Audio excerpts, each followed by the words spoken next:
Fin hordoftoota dhuunfaa qaban irrattis hundaa'uudhaan waan baay'ee faffacaasaatti jiru. Egaa moortuun ilma moortii, hortuun ilma hortii akkuma jedhame.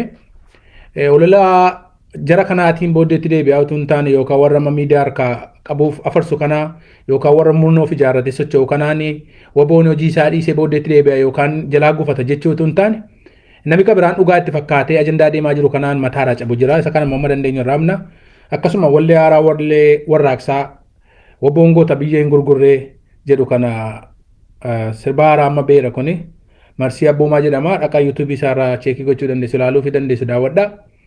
Ergaa yeroo wajjin deemudha. Warra amma wabooni gurgurataa jira. Dubbii nama dubbadhu hojii walii ilaala hidhata qaba jechaadha.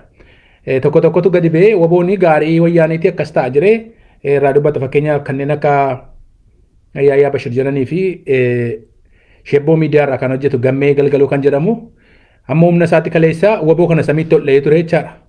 Egaa gaddeebisuutu isaan nama dhiba. Afaaniin hin rukutama. Afaaniin ol rukutee samiitti ol rukuteera. Gaazexeessaa ta'ee miidiyaa irra taa'ee jecha akkasii gaafa dubbatu akka yaada isaatti jechaadha. Gaama waboo xiqqeessuudha. Wabooni achirraan iyyuu eegala jechaadha.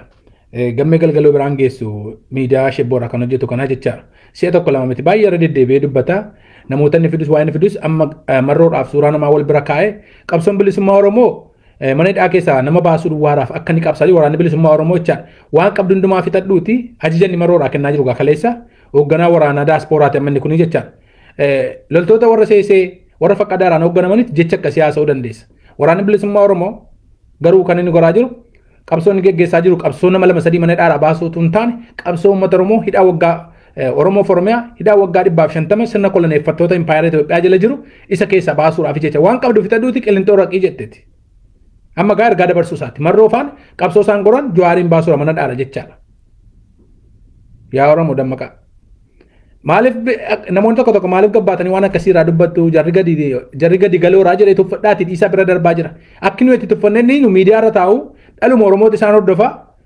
Tigree yookaan naftanyaa miti kan naqii miidiyaa sana ilaalu ilmaanuma Oromootu ilaalaa jechaadha. Amma inni onnee namaa argachuudhaaf deeggartoota yoo maqaa Jawaadhaan akka waan maqaa rabbiidhaanitti warra waaqessantu jira. Jara kana gammachiisuuf jecha ni gargaaramutu jira. Dabooraaf hin dubbannu jara keenya. Waa'ee namaa jibbiisa namaatiif hin dubbannu. Jawaariinis ta'e hidhamtoota Oromoo mana hidhaa keessaa kan baasu waaqaa gaditti waraanuma bilisummaa Oromoo rakkoo waa wal nama gaafachiisu miti. Garuu akka qol qalbii nama kanaatti jara gaazexeessaaf hin jiru kanatti waan qabdu hundumaa fixadhuuti jara bira dhaqee eega waan qabu fixatee jara bira dhaqee maal godha isa booddee maal godha ilaalcha akka kanaarraa ilaalcha duubattafaa akka kanaarraa booddeetti deebi'a. Waan kun namarraa gaazexeessaa tokkorraa eegamu yookaan waan miidiyaa tokkorraa eegamu waan madaalli hin kaanne miidiyaa irratti gadi baatanii Oromoo irratti xibaaruu kanatu dhiistanii gaariidha. Nama gammachiisuuf jecha deebi'ee immoo jecha ni jedhe jecha gammeen jedhe gammee galgaloo kan jedhamu kun jecha ni jedhe keessa maqaan qabne ofirraan kaayinaa waraanni bilisummaa Oromoo jedhe dooktarummaa piroofeesarummaa maqaan qabne ofirraan kaayinaa jedhe. Tarii namatti beektu maqaa sana dhabuu danda'a garuu hayyuun Oromoo yeroo ammaatti hayyuu Oromoon qabdu garuu waboora waraana bilisummaa Oromooti. Maqaa utuu hin kaane dhugaaraan si galeera dubbiimaa barreessaan garagaraan kibbarra lixarras giddugaleessarra jiru ijoollee qaxalee warra yuunivarsiitii irraa meedaaliyaa fi geepha fudhachuudhaan badhaafamaniitu dooktaroota faatu achi keessa jira maqaadhaan miti. Ati garuu maqaa isaaniitiin daldaluu barbaadda gadi xiqqeessuu barbaadda humna keetti jechaadha. Itti gallee dubbii keessanii nuu galasiif Yaayyaan Bashir immoo walga'ii taasise irratti deebi'ee nan dubbadha kan kee garuu waan qabne ofirraan kaayee wabooraan jettee waboon dooktaran qabu waboon maaloon qabu gaafa jettu egaa bor arguuf jirraa. Maqaa isaanii dhoomuun sin barbaachisu. Lammata immoo kunoo burraayyuu dhufaa jiru. Amma karaa ka biraa burraayyuu gahaa jiru waboon achiin dhufaa jiru jechuun lafa waboon naqu akka yaada keetti beektaa akka yaada keetti immoo ergaa waraana PPT dabarsitee laachaa jirtaa jechaadha. Rakkoo tokko hin qabunni yoo dabarsitee laatte kan dhiira taate dura dhaabbattu diina isaa gombisaa deemaa jira malee ati achiin ba'e siin ba'e amma yaada keetti gaa miidiyaa irra teessee warra PPTtu ergaa dabarsaa jirta achirraan dhufaa jira eeggadha burraayyuu gala reeda galgala kan inni haasaa ture. Gaazexeessaa akka kanaa qabnaa jechaadha. Namoonni keenya maaliifitu waraana bilisummaa Oromoo yookaan woboo maaliifitu miidiyaa baqataa miidiyaan irratti dubbatu miidiyaa xiqqaaraa jira. Miidiyaa akkasii jira gaa kun oola. Waan hin dhagahin hojii basaasummaa mootummaadhaaf kan hojjetu miidiyaa maqaa Oromoo taa'etu shebboo irra taa'ee gammee galgaloo kun woboon asiin dhufaa jira woboon dooktarummaan qabdu maqaa ofirra keesse woboo xiqqeessuu miti bar. Sudaanitti galtee itti baddeetti jedhee lallabee ture Biraanuu Duudaa. Beektanii Biraanuu Duudaa jeneraalli biyya sanaa jechaadha. Biraanuu Juulaa moo Duudaa kan jedhamu. Sudaanitti galte afur shan tafe baddeetti achiin seeyyuu hin jirtu jedhe afurri seeyyuu hin jiru jedhe gadi beelan labachaa ture bara. Ololaan nutu ta'eef hin siin jechuudhaaf jira. Ololaan akkatti amma jettu kanaan dhaqee baluun akka gorii kunoo akkasii ofiyyuu waan goone namni fidee asabsiisu. Mootummaan meeshaa ammayyaatiin barbaadu ofii sadii baraaruu hin dandeessu jetteetti baartii tokko. Inni immoo gadi bee maqaan qabne ofirraa keessi sochaatii jedha. Egaa waan sin ilaalan lafa siin oogne maaf ooquu barbaadda. Hadhabus waan barbaade isa ta'u wallaalaa isa ta'u akka dijetti kana dooktarii isa dhabu maali isa dhabu. Oromoo yaalee kan fayyisaa jiru garuu madaa Oromoo kan fayyisaa jiru laphee Oromoo cabe gadda Oromoo gammachuutii jijjiiruuf kan hojjechaati jiru dooktarii caalu garuu waraana bilisummaa Oromoo jechaadha. Isa ogummaa biyya lafaa baratee keessa jira garuu akka keetti hin jiranii malee jara kana gaafa xiqqeessite akkasitti samiitti rukutee jette gaddeebisuu isaa si dhiba quba qabaadha.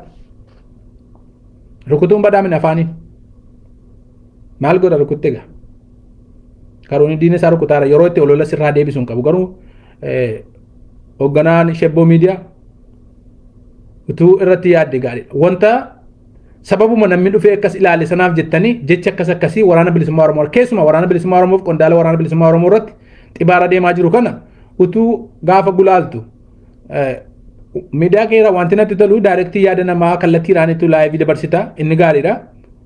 Keessaa kutuun hin jiru taanaanii jechaadha. Garuu immoo maqaaf gaazexeessaa jedhee achirra taa'ee akkasitti waraana bilisummaa Oromoo xiqqeessu daandii waraana bilisummaa Oromoo irra deemu asiin dhufaa jira eeggadhaa yaada isaatii waraanaaf warra diinaatiif itti informationii kennuu isaati jechaadha akka haasaasaa edaatte jechaadha. Kanaaf utuu irra deddeebitee dhaggeeffatte gaarii ofuma keetii dhaggeeffadhu gammee galgala kanuma sitti barbaade. Inni kan biraan kan gammee kanumaan hin golame bira kutaa hayyuus qabaa gootasii si gaafatees miti hayyuun kan inni bosonatti galee qabsaatti jiru. Dachaa lama sadii warra si caalaa hojjetan kumaaf kitilatu jira. Isuma ta'e hojjechaa jirtu miidiyaa irraa illee jecha wanta achi keessa hin jirre hin jiru garuu waraana bilisummaa Oromoo keessa wanta hin jirre jiru. Inni kan biraa nama Yaayyaa Bashir jedhamu kanatu ergaa wayii dabarsee yuutuubii irra kaa'ee jennaan seeseen immoo lafa garaa seerraa dubbate wanta ta'eef gadi baatee lallabde. Ani immoo Yaayyaa Bashir ergaa viidiyoodhaan waboo qeequudhaaf achirratti dubbatte sana walgahii dheengaddaa murna seesee qondaalota seesee wajjin teesses mootuu irraa dubbatte gaarii natti fakkaata. Isa si ilaallata wanta ta'eef. Dhimmi waraanaaf waraana bilisummaa Oromoof dhaabadda bilisummaa Oromoo kallattiiraanis alkallattiiraanis Yaayyaa Bashir sin ilaallatu. Kaleessa gaafa qabsoo bilisummaa Oromoo keessa turte dubbii madda bilisummaa Oromoo taatee utuu hoogganaa ayyuudira adda bilisummaa Oromoo taatee utuu hojjettu dhaaba kana gante qoodama silaasituu bakka hojjeta ture bara. Iddoo hinaaffaan kee naa gala. Iddoo amma odaan darbii taa'e situ hojjeta ture sila. Utuu ganuu baatte. Kaleessa garuu dhaaban mana kana ga'u gatte. Waraana amma kana ga'u gante gaafa dubbii maa Jawaar taatee keessaa gadi baate. Arra hamilee maaliitiin dhuftee waa'ee waraana bilisummaa Oromoo fi waa'ee dhaabadda bilisummaa Oromoo irraa dubbatta. Sirraan bareedu beekta. Wanta gantee keessaa baate lakkeen hin barbaadu jettee keessaa baate arra yuutuubii hiree argattee fi hordoftoota tokko yoo maqaa namaa dhoofte itti gammadanii fi amma immoo seeseeni waboorratti duulaatti wanta ta'eef jara gammachiisuuf jecha dhuftee waa'ee waraanaa qeequun barri sitaa jaba namumtillee kaleessa dhaaba kana gantee keessaa kutteetta miti arra hamilee maaliitiin dhuftee waa'ee dhaabadda bilisummaa Oromootii fi waa'ee waraana bilisummaa Oromoo irraa naat intalta. Namni waan jibbee deeme tokko sii galamatti jibbitee deemte taanaan bakka dhimma keeti. Sin ilaallatu jechaadha. Keessaa baatee hin barbaadu jettee keessaa baate dhaaba dhiistee namatti galte jechaadha. Nama waaqessuu eegalte jechaadha. Arra immoo hamilee maaliitiin dhuftee waraana bilisummaa Oromoo irraa dubbatte suma yuuxiin talanni kenne walgahii diisiitti geggeeffame keessa amaarriin jiru amaaraa fooyyaanee walii galtee dhufaatii jirti abaa'oo balleessuu jirti abaa'oon jette woboon jette keessumatti gadi baaste woboon gaarii wayyaaneeraa fi wayyaaneen woboo yaabbattee dhufteetu aangootti baasuudhaaf dhimma itti baatti jirti woboon kanaaf deemaatti jira jette. Tarii walgahii sana sirriitti waan dhaggeeffatte natti fakkaatu maqaaf xiinxaltee haasaa jirti akka yaadutti xiinxaltee as negatiiviin fudhatinaa maaloon ta'inaa jetteetu immoo lallabuu barbaadda. Fakkeenyaaf maal jette walgahii diisiitti geggeeffame keessatti walii galtee godhame kana keessa amaarri keessa hin jiru jetteetu lallabatte. Yaa Oromoo qofa qabaadha. Shira namtittiin PP'n kun ergamtuun nama dhuunfaa arra gadi baatee waraana bilisummaa Oromoo irratti ooftu jechaadha. Walgahii woboon geggeeffatee walii galtee godhame kana keessatti naannoon Amaaraas keessa jiru. Akka inni yaadutti keessa hin jiranidha. Amma akka inni xiinxala kennetti Amaarri achi keessa hin jiru. Karaa biraadhaan wayyaaneen jara wajjin ijaarrattee dhufaa jirti jechaadha. Amaara sabi jedhamu yusilumayyuu hin jiru. Jalqaba sima kana quba qabaadha. Akka naannootti warra of waamaa jiran keessaa garuu namni lama yookaan qomoon lama keessa jira. Aga'oonis naannoo Amaaraa keessaati kan inni woboo fa'aa hojii walii galtee uummate qimaantis naannoo amaaraa keessaati jechaadha. Caasa sana dadhabsiisuudha tooftaan itti deemamaatti jiru. Uummata sabaaf sallammii naannoo amaaraa keessa jiru hundumaa walitti cafaqaniitu amaara jedhanii waaman malee sabi amaara jedhame gadi ba'ee falmachaatti jiru tokko hin jiru jechaadha. Saboota kana eenyummaa isaanii aadaa isaanii afaan isaanii ukkaamsaniitu naannoo kana waamaatti jiru. Jarri kun immoo kana keessa cabsanii gadi ba'uu barbaadu waan ta'eef fincila waraanaanis lolas geggeessaatti jiru falmii geggeessaatti jiru jarri kun lamaan jechaadha yoo xiqqaate. Kanaaf jarri kun dhufanii walii galtee kana irratti mallatteessaniiru alaabaa isaanis kaa'atanii jechaadha. Gareen qimaantis gareen agawwasii jechaadha naannoo kana irratti garuu akka inni xiinxala yaayyaan kennetti amaarii keessa jiru naannoo amaaraa qobaattitu wayyaanee wajjin maaliif shakkii uummata Oromoo keessatti uumuudhaaf. Kanaaf dhugaa seeseen asmaariin seesee tokko naannoo diisiitis jala deemee fuudhee sheerii goree kan inni gammadee jechaan amma waraana irratti waraanni gaarii ta'ee deemaa jira. Hayyuuraan malee sochaamu taanaan dhageenyeerra argineerras. Siin dabalatee qondaalota seesee dooktaroota piroofeesaroota dabalatee walga'iisiin dhossaatti geggeeffachaa turtan torbee darbe keessa dhageenyeerra eenyu wajjin akka geggeeffattan. Maqaan keessan gaafa yeroo waraana bilisummaa Oromoos dhagee dabar. Beenna. Amma hawwiin kee dhumarratti dhuftee ibsatte. Hawwiin kee maalli hojii dippiloomaasii nuti hojjeta. Qondaalota duraanii kana wajjin hojjenna jedheetu amma jara wajjin bocee of baasuudhaafitu kanaaf tattaafata. Dhuma isaa haasee warri waraana bilisummaa Oromoo deeggartanii jedhe. Akka gaarii farda goggog waan akkasii tokko jedha jechaan deeminaa jedhe. Rakkoon qabaatin. Sagalee goggogii sana dhaga'alta miti. Goggogii jechaa deemaa namni waraana bilisummaa Oromoo hordofu. Akka gaarii fardaatti jettee fakkeessitee dubbatte miti isumatu garuu Oromoof Oromiyaa bilisa baasaatti jira. Isumatti tuffattee gadi gattee amma yaadaan akka gaarii fardaatti akkasittiin fiiginaa tasgabbiin ilaala bilchinaan ilaalta kaa yaada keettam jalqaba ija kee banatti. Siyaasa maaliitu hojjetamaa jira waliigaltee uumame kana keessatti diraama maalii hojjetaniitu warra amaara jedhee ittiin yaadatu kan akkamitti gabaa keessaa baasaa jiru isa jiru jalqaba warra waliigaltee uume sana dhaqiitiin yaafadhu. Tarii amma hubannaa keetitti haga'uun naannoo amaaraa keessa jiru jettee yaadda taanaan rakkoon qabu. Amma moositti nima dhaggeeffadhu. Haga'uun naannoo amaaraa keessa jira naannoo amaaraa jalatti bula. Eenyummaa isaa saba guugamee jiru jecha saba garbummaa jala jiru. Qimaantis naannoo amaaraa jedhamu sana jalatti bulaatti jira. Aadaa afaan mataa isaa danda'e qaba. Garuu saba lafarraa duguugamuudhaaf labsiin irratti ba'ee lola keessa jirudha jecha. Lola kan ofirraa faccisaa jiran. Kanaaf jarri kun naannoo sana bakka bu'anii turmaatanii jecha. Naannoo kana bittinneessitee qomoochi keessatti haguugamanii jiran saba Oromoo walloo naannoo kaabatti ugguramee jiru kanas qabsoon diraamaan deemaa jiru jara kana bittinneessaniitu sabaaf sallammiin hundumtuu walabummaa isaa akka argatuuf waliigalteen kun geggeeffame waliigaltee achirraa keessatti kanatu deeme ati garuu kana hin argine jechaadha. Inni kan biraan woboon kooraa eenyuuf ta'uuf miti kan inni deeme kooraa wayyaaneen irra teessee irratti aangootti ol baasanii keessaa deebi'uudhaaf kun ilaalcha keetii yaada keeti. An kan hin jedhu kaleessa jara kana diddee kutteetta har'a mana maaliin dhufte waa'ee waraana bilisummaa Oromoo irraa naaqeeta waa'ee waraana bilisummaa Oromoo yaada akkamitti itti laattati. Kaleessa dhaaba kana dhaaban mana ga'u kana har'a amma nama jara maaliif seesee maal gammadde beekta qondaalonni kaleessaa si warri kaleessa qabsoo kana keessa daddabanii asa deebi'anii jara kana wajjin hojjechuu qabda maal gaafa jennaanitu dibbee si rukute sitti hin bakkaatin kaleessa jaruma kana gantee deemte bar sitti kolfani har'a waan madaa isaaniirra waan isaan hawwanii waan dhabaniif astaanii hoogganuu barbaannaan hoogganni waraanaa dura dhaabbate amma garuu ati dubbattee fi hoogganni waraana bilisummaa Oromoo abaawoo marrootu yaada isaa jijjiirrataas miti dubbachuu baatteefis immoo yaada isaan jijjiiruu jechuu miti garuu murtoo isaan dabarsan murtoo sirriidha. Hoogganuma qondaaluma ammatti jettu kanatu daasporaa keessa taa'ee birrii ergee waraana keessatti waraana jaaree marroo ajjeesisuuf deemaa ture maaf sanarraan dubbanne yeroo dhuguma nama taate garuu maan daboo warra seesee waan ati dubbatteef jarri fuudhanii si leellisaniiru dibbee si rukutaniiru nama dhuunfaa egaa waaqessitti nama dhuunfaa waaqessaa jiraata irraan dubbatin sirraas hin deebi sirraas hin miidhagu. Warra dhaaba jaarrate wayyaa bar siimanna ati nama dhuunfaa waaqessuuf nama dhuunfaatti galte bar dhaaba amma na ga'u kana gatte nama dhuunfaa waaqessuu deemte maaliif baay'ina namaa laalteeti baay'inni namaa Oromoo kan inni irraa baruu qabu baay'inni namaa yookaan harka namaa rukutuun namaa faayidaa akka hin qabne Jawaar Mohaammed irraa baruu danda'u qaba Oromoo. Hamma kana kan isa akka itti taphatamu taasise iyyuu jedhi sifaana jirraa akka goona maaloo kanaanitu mucaarratanii qilee keessa keessanii biraa deebitaniitu asii kunoo galaanaa wajjin ichistu jechaadha. Atis kaleessa gabaa sana sitti bullunnaan miidiyaa irratti gadi babbaatee mul'annaan amma gaa waan mootummaa rabbitti galte sitti fakkaannaan kuttee irratti achi dibbee kutaa turte har'a immoo gabaa galgalaa deebite isumayyuu dhiifamallee hin gaafanne wanta gooteef daba gooteef. Addeebitee immoo waraana bilisummaa Oromoo xiqqeessuu barbaadda.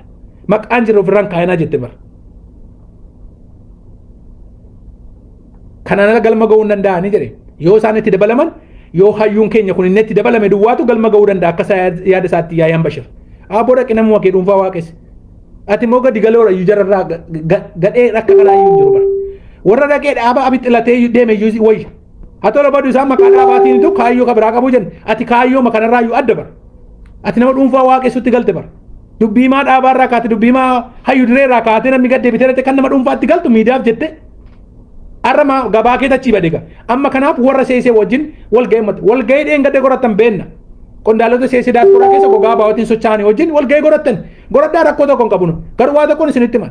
Eeyyama waraana bilisummaa Oromoon ala eenyu dippiloomaasii ni hojjedha jettee gadi baateef maqaa iyyuutiin daatteef abadan.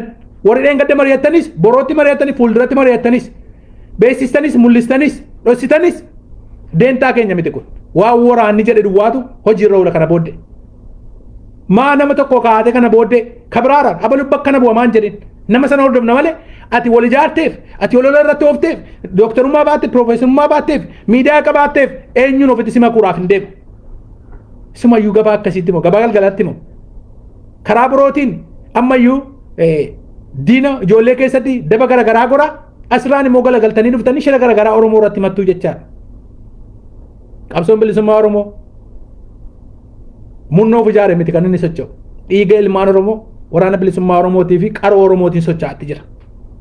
Maal akka godhu yoomatti akka godhu akkamitti akka lolu maaliif akka loluu fi yoom akka lolu waraana bilisummaa Oromoo beeka malee ati akeekii keesseef yookaan abboommii laatteef gadi ba'ee dhukaasee yookaan gammachuu gaafa namni tokko miidhamu gadi baatee waboneessa jira jedhan karaan duraatiin miti dubbiin. Akka itti lolu yeroo akkamii magaalaa kamiin akka seenu isatu beeka. Kanaan ala dubbii maa isaatu nutti dubbachuuf jira. Ati olola akkasiitiin waraana bilisummaa Oromoo yaada keetti xiqqeessuu kan barbaade ofii xiqqaattee badda. Ati har'a miti kan xiqqaatte. Har'a waraana gadi xiqqeessiteef miti kanatti xiqqaatte. Kaleessa gaafa dhaaba diddee gaafa kaayyoo adda bilisummaa Oromoo gantee keessaa baate gaafa kaayyoo nama dhuunfaa duukaa waaqessutti kaate.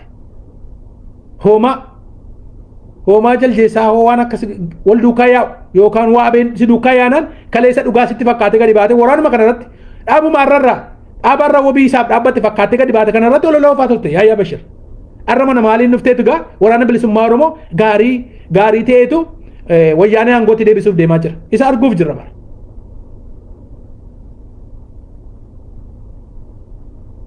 Ankan isin jira majjala sararee. Adda bilisummaa Oromoos isuma kaleessa gantee keessaa kutte. Waraana bilisummaa Oromoo kanas isuma kaleessa jibbitee keessaa baatee deemteera. Kanaaf wanta jibbitee keessaa baatee wanta keessaa waan qabne tokko irraa deebitee dubbachuun siif qaanidha. Numa kaleessa jaarrattee wajjin waan isin ilaalatu irraa hojjedhu. Isin ilaalatu inni kun jechaadha. Dhimma kee dhimma nama dhuunfaas miti. Garumaan ajandaa Oromoo raalattanii Oromoo burjaajessuuf amma gaa munna seesee qondaalota seesee daasporaa keessaa hojii walitti ijaaramtanii jirtu walgahii gorattaniitu ati gadi ba'ee dubbadhu nuyi sii fuunee afarsina sababa siin jiraniif duwwaadhaaf gadi baatanii Oromoo irratti diraamaan hojjetina.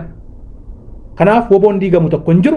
Woboon afaan faajii keessaniin YouTube irra keessee Facebook irra farsitee miidiyaatti gadi baatee samiitti rukutte gad deebistee waraanni bilisummaa Oromoo achirraa socho'u tokko hin jiru. Garuu waa tokkoon isinitti hima yaa Oromoo. Daba daasporaa keessatti qondaalonni abaa'oo gogaa abaa'ootiin socho'an qondaalota abaa'ooti ofiin jecha munni seesee diraamaa san dalagaa jiran kana Oromoo quba qabaadha. Yaayyaa Bashirittis kan dhimma ba'ee odeessaa jiru qondaalota munna seesee ganama galgala daasporaa keessa mari'atanii aangoon nurkaa ba'e akkamitti deeffana jedhuun isaa wajjin wal gaheerra ta'anii achirraa gadi beetu guyyaa afuriin dura rakkaa YouTube irraa dhaggeeffadha waan inni haase tokko tokkoonsa nama qabsoo kanaaf quuqame fakkaate namni akkamitti kaleessa waan keessa batte gattee sokkite keessaa irraa dubbattati. Ati nama kaayyoo hin qabneen bara kaayyoo dhaabadde bilisummaa Oromoo nama ganee hirbuu sitti kenname gante nama dhuunfaa nama waaqessaa turte dha bara har'aa milee maaliitiin gadi baate waa'ee waraanarra waa'ee keessuma waa'ee dhaabaarraa dubbachuudhaaf deemta. Maan har'aa adurreen ilmoo ishee nyaata akka jedhanii warruma kaleessa dhaaba kanaaf hojjenna waraana kanaaf wajjin jirra jedhetu har'a waraana kana nyaachaa jiraabitu har'a hiree ergatte jara kana wajjin ufte diraamaa YouTube irratti gadi baate Oromoo irratti xibaartaa jechaadha. Kanaaf ammas kan isitti mu yaayyaa Bashir sin ilaallatu waa'ee waraana bilisummaa Oromoo waa'ee dhaabadda bilisummaa Oromoo waan si ilaallatu hin qabu.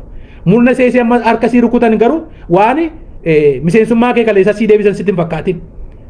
Jarri maan fedha isaaniitu jalaatti bu'amnaan maraachaatti jiru kanaafitu namuma waraana irratti haasa'aa barbaadanii dibbee rukutuun malee miseensummaa sii deebisu yookaan aangoora sii deebisu miti. Tarii walgahii mari'atan irratti siin dubbii maa goratanii gasi baasanii rutaa. Walgahii isaa geggeeffatan wanta ta'eef. qondaalli seesee gogaa baawwatiin socho'anii fi ati walgahii geggeeffatanii kaateetu waraabde wanta ta'eef tarii aangoo kee durii si deebisneera dubbii uummaa makee hojjettaa sababa siin jedhaniif garuu waa tokko jala sarareen sitti hima qondaala daasporaa keessaa qondaala baawwa daasporaa keessaa wajjin woboon hojjechuu qabas jette dogoggorri kee tokko achirraa ka'a addi bilisummaa Oromoo qondaala daasporaa keessaa qabu jedhee kan lallabate waggaayyuu caaleera dubbii maasa jaalbatteen dubbateera hayyuu dureen jaallawuu dubbataniiru miidiyaattis intarviyuu godhanii ibsaniiru qondaala kan jedhamu tokko hin jiru daasporaa keessa achirra dogoggorri kee tokkoffaan maaliif dhaaba kana gantee keessa waan baateef waan inni keessa tures waan inni keessa darbe tokkos quban qabduu jechaadha jarri nuyi akkas jedhanii sitti naan gadi baate dubbii maa isaanii taateef jechaadha dhaqe dubbii masa itti galte sanaaf himi nama deemtee qilee itti gattee kan keessa gattee galagaltuyyuu of ilaaluu danda'uu qabdatti kanaafu dibbee murna seeseetiif ajandaa warra murna seesee fuute waraana bilisummaa Oromoo irratti daban odeessin ofii fuduu tamaaf fuuta inni jedhu jira kaleessa citii dhaaba kanaa fuutee nama dhuunfaatti yeroo afarsitee waa meeqa dabarsitee waa meeqa gochaa turte kan afaan qabatame sirra tarameef guyyaan ni dhufa jedhameeti guyyaan ni dhufa jedhamee callifame malee dabati goote wallaalame miti yeroo dubbiimaa dhaabaa taate dubbiimaa ayyuudee taatee hojjechaa turte waan baay'ee dalagaa turte kanaaf arra garuu waa tokkoon isinitti hima Oromoo quba qabaadhaa ajandaa kana itti kenne eenyuura murna seeseet itti kenne abaawwan meeshaa ittiin wayyaaniin aangootti ol baatu jedhe kan akka inni yaayyaan bashir dubbatu kan godhe murna seeseet itti kenne walgahii jira wajjin godhatan dhumarratti garuu mul'ataa fi hawwii isaa dubbatateera goolabbii isaa irratti maal jedhe woboon achuma lolu biyya keessaa lolu hojii dippiloomaasii qondaalota abaawwa biyya bakkee jiranii fi nutti kennamuu jedheetu lafa kaa'ateera kana hawwii isaa kana eega ta'e maaltu waraana rabsiisu isa geesse hawwii makeen ibsattu yoo sitti kenna jechuu dandeessa gantuutti garuu hin kennamu malee kaleessa gantee keessaa baateef gantuura jennee irraa dubbanna kaleessa dhaaba kana gantee keessaa baatee waraana kana gantee keessaa baatee har'a gaafa deebite sababa kaleessa keessa turteeraaf dubbiin isa kaleessaati miti abboleessu yoo kaleessaan ilaalama ta'e qondaalonni abaawoo kanaan dura maaf irraa dubbatama bu'aa kaleessa buusu yoo ta'e kan akkasitti beekadha kanaaf ilmaan Oromoo kan isin beekuu qabdan duula miidiyaa shebboo irratti gammee galgaloo jedhamu waraana bilisummaa Oromoo asiin ba'ee asiin galaa jira jedhee basaasummaa hojjechaatti jira ta'een beeku mootummaa kanaaf akkasitti lallaba waraana bilisummaa Oromoo samiitti rukuteera jedheetu abaara inni rakkoo hin qabu hayyuus immoo miti jedheetu xiqqeessa jechaadha hayyummaa waraana bilisummaa Oromoo hojiiraan nutti agarsiisa ololaan miti kanaaf utuu irraa dhaabbattee gaariidha gammee galgaloo yaayya bashir hawwii kee nutti himteettaa walgahii murna seesee wajjin geggeeffattes gaariidha jabaadhaa walgahii dhiisitti yoo barbaadde ilaa nutu bakka bu'a jedhiiti paarlaamaa Ameerikaa keessa Awurooppaa keessa dhaqi asii seenetii Ameerikaa keessa murni seesee wal ijaarii dhaqi akkati immoo waraana bilisummaa Oromoo bakka hin buune waraana bilisummaa Oromoo gadi ba'ee ibsa kennateera namni bakka sabu eenyuun akka ta'e namni dhimma isaarraa hojjetu eenyuun akka ta'e lafa kaa'ateera amma samii geessis gad deebites waraana bilisummaa Oromoo kaayyoo isaaraa teellaatti deebisuu hin dandeessu arrabsiteef hin xiqqeessitu eebbisteef ol hin kaastu waaqatu dibee ol kaase ijoollee kana waraana bilisummaa Oromoo hooggana isaaniif gad deebisuu abadan hin dandeessu kanumaaf olola waraana bilisummaa Oromoo irratti afuuftu yaayya bashir dhaaba kana keessaas baatetta waa'ee dhaabaa irras dubbachuudhaaf hamilee tokko hin qabdu waraana kanas gantee keessaa kutteetta gaafa kaleessa barratu galagale jettee dibbee rukuttee warra bilisummaa lallabe keessa ati nama tokko arra garuu gadi baatee hamilee maaliitu waraana bilisummaa Oromootu hoogganni isaa yaabbataniitu meeshaa wayyaaneen itti yaabbattee aangoo qabattu ta'e waraana bilisummaa Oromoo itti xiqqeessitu rakkoo hin qabu isa arguuraaf jirta garuu baqattummaan kee itti fufa jechaadha waraanni bilisummaa Oromoo iddoo isaan qabata sis dabalatee murna seesee waggaa amma kana qabsoo bilisummaa Oromoo sakaalaa turan dabalatee baqattummaan keessan itti fufaa jechaadha daba akkasii yakka akkasii waraana irratti hojjechaa waraana gaafa biyya qabatu dhaxxee galtee wanta waliin rukutuuf tokko hin jiru isa jabaattee mormuudhaaf itti fufi kanuma isiniin jedha lammata murni seesee amma seera deebi'ee kan nuyi isin karannu chaappaa adda bilisummaa Oromootiin diraamaan hojjetina sassaabbiin chaappaa guyyaa ji'a muraasa dura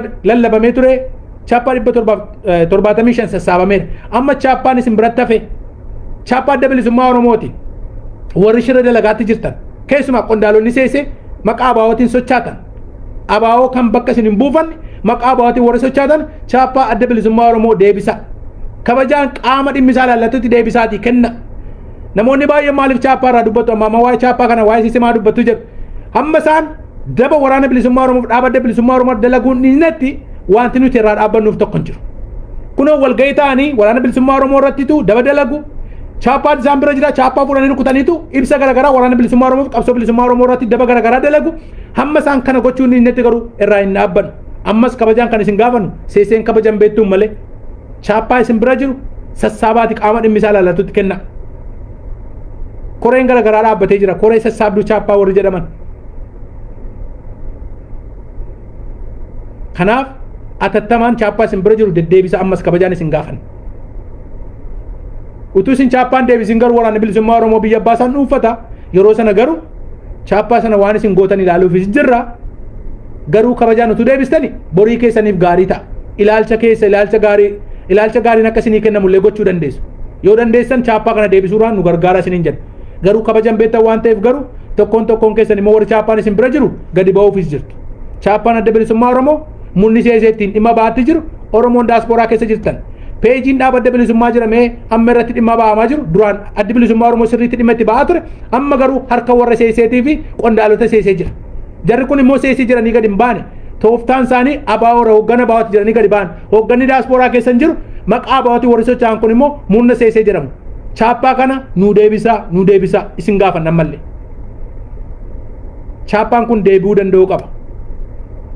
Yoo diddan garuu wanta godhamuuf deemus arguuf jirtu barcuma ulfina abbaatoof jala baataa jiran.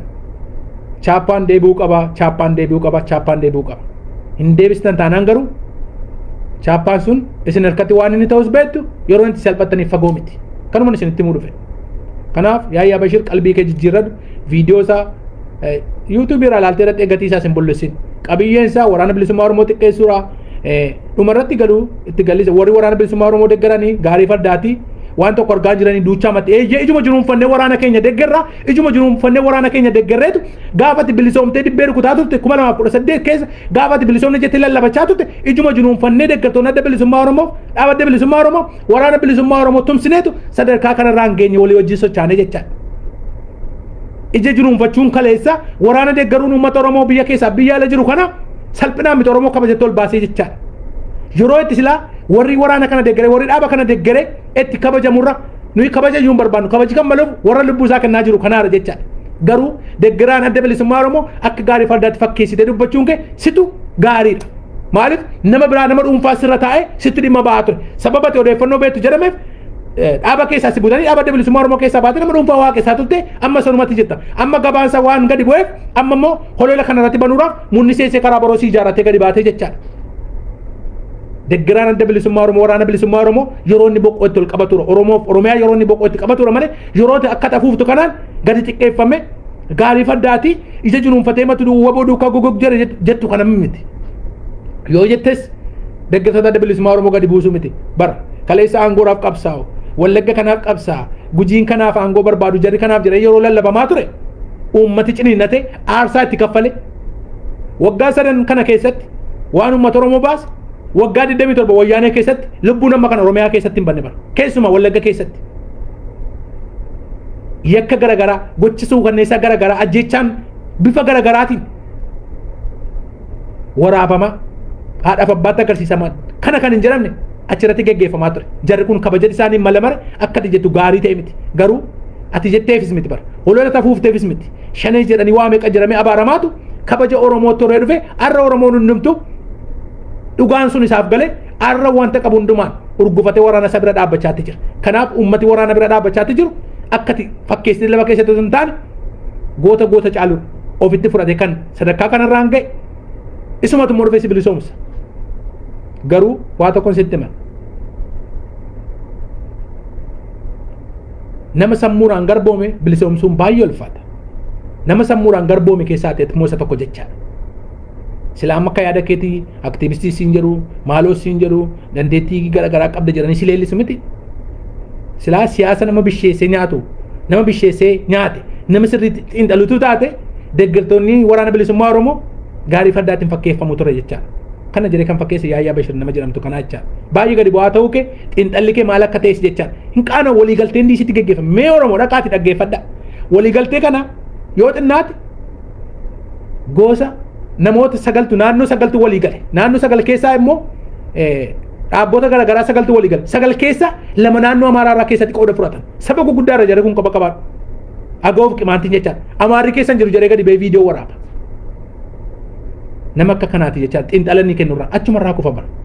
Maaliif jibbiinsa seesinetti guutti gadi ba'eetu waraana irratti afuufuraa jechaadha. Kanaaf yeroon itti Oromoon boqqoosaa ol qabatu yeroon warri waraana isaanii cichanii waraana kanaa wajjin aarsaa guddaa kaffalee uummata biyya keessa aarsaa kaffalee lubbuu isaas kenne inni asii immoo waan qabuun bira dhaabbate dandeettii isaa beekumsa isaa maallaqa isaa bira dhaabbates yeroo inni boqqoo itti ol qabatu fagoo miti garuu shirri isin daladdan naannee isinumaan qaba kiyyoon isin ka'aa jirtan kun deebi'ee isin qaba arras gabaa galgalaarra dhaabbatanii boolla qarqara dhaabbatanii hamaan dubbatina kanuma isin jechuu barbaada.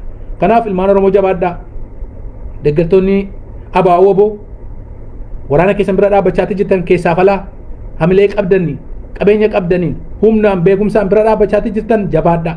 Guyyaan itti boqqoo ol qabattan fagoos miti argaatti jirtu waraanni keenya akka gahe warri gadi bee waraana irratti ololoofu tokkoffaan munna seesee gogaa baawwatiin socho'an amma humna guddaa waan horatan itti fakkaate yaalii dhumaati bara yaalii dhumaan isaanii akka isaan waan finne kan kunne bira ganne gullicha dheengeetii wajjin waraana kutatanii ba'uuf turan sanas ta'e kanas ta'e garuu itti milkaa'uu dadhabanii gullicha dheengee galaafatanii keessaa deebi'aniiru.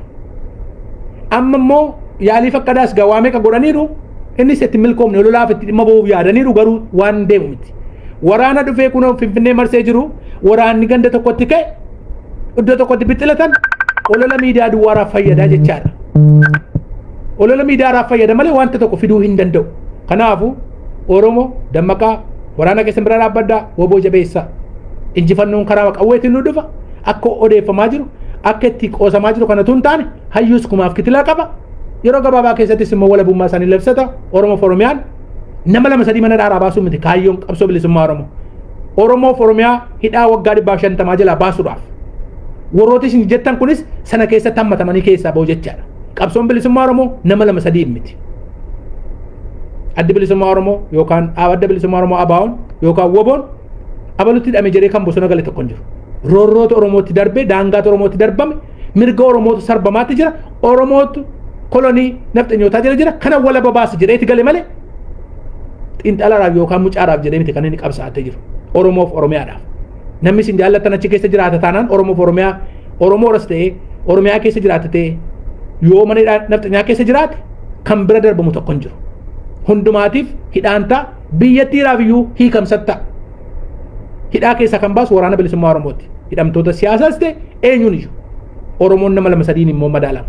Namni lama sadii nafxanyaan irratti isin baaste warra majara leellisanii utuma ashaagireen baaste nama faan qabatee taa'u rasin.